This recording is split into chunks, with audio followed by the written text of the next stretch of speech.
Hello friends, স্বাগতম জনাইছো মোৰ YouTube চেনেলটোলৈ। আজি বনাবলৈ লৈছো এটা ফেমাস ৰেচিপি মটৰ পনীৰ।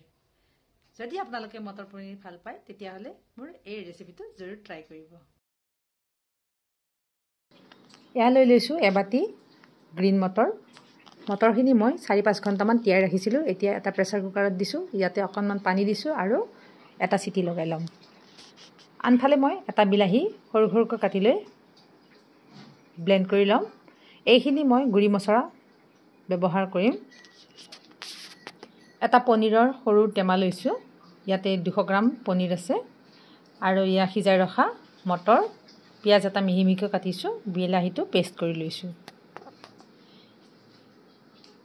পনীৰখিনি মই বাকি লৈছো আৰু ইয়াৰ পানীখিনি ড্ৰেইন কৰি লৈছো। এতিয়া ইয়াতে মই আধা চামুচ জলকীয়া গুড়ি, অকণমান নিমখ আৰু হালধি দি লৈছো। এইখিনি খানি এতিয়া মই ফ্ৰাই কৰি লম।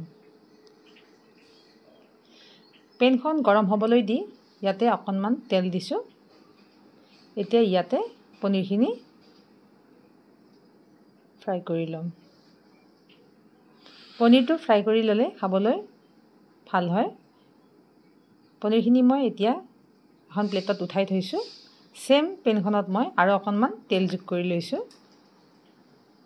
ইয়াতে এডোখৰ ডালচিনি, 2টা ইলাচি, 3টা লং আৰু এটা বৰ ইলাচি দিছো। লগতে এখিলা তেজপাতো দি লৈছো। এতিয়া ইয়াতে মই কাটি ৰখা পিয়াজখিনি দি লৈছো। পিয়াজখিনি মই অকণমান ৰঙচুৱা হোৱালৈ ভাজি লম। ইয়াতে মই আধা চামুচ চেনি যোগ কৰি দিছো। চেনি দিলে পিয়াজৰ কালাৰটো খুব ভাল হয়। নিদিলেও আপোনালোকে নিদিব পাৰে। ইয়াতে মই আদা নহৰু পেষ্টটো দি লৈছো। আধা চামুচ ৰেড চিলি পাউডাৰ আৰু আধা চামুচ মই ইয়াতে হালধি পাউডাৰ দি লৈছো। লগতে মই বিলাহীৰ পেষ্টটো দি লৈছো। এইখিনি মই ভালদৰে লাৰি লৈ ইয়াতে মই 3টা কেঁচা জলকীয়া দি লৈছো। ইয়াতে গুড়ি মছলা দিছো। জিৰা গুড়ি আধা চামুচ, ধনিয়া গুড়ি আধা চামুচ, লগতে গৰম মছলা আৰু নিমখখিনি দি লৈছো। এই মছলাখিনি মই 1 মিনিট সময় ভালদৰে ভাজি লৈ গেছটো একেবাৰে লোত ৰাখিছো। তাৰ পিছত মই ইয়াতে 3 চামুচ দৈ দি দিছো। এটা কথা মনত ৰাখিব, দৈ দিলে গেছটো সদায় কমত ৰাখিব লাগে, কাৰণ দৈটো ফাটি যোৱাৰ চান্স থাকে। মছলাখিনি মই ভালদৰে 2 মিনিট সময় ঢাকন লগাই সিজিবলৈ দিছো।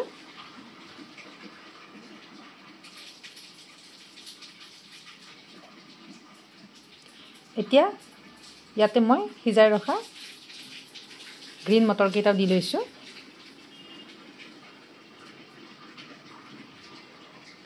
ঢাকন লগাই মই আকৌ 1 মিনিট সময় সিজিবলৈ দিছিলো। এতিয়া এইখিনি ভালদৰে মই লাৰি লৈছো আৰু ইয়াতে আধা গিলাচ পানী যোগ কৰি দিছো।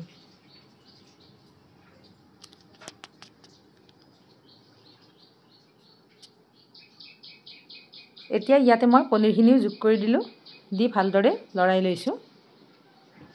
এইখিনি এতিয়া মই ঢাকন লগাই আকৌ 1 মিনিট সময় এইদৰে কুক হ'বলৈ দিছো।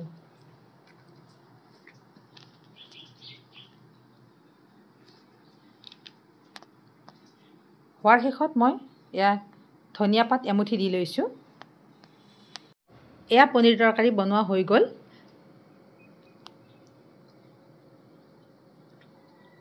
এতিয়া মই গেছটো বন্ধ কৰিছো।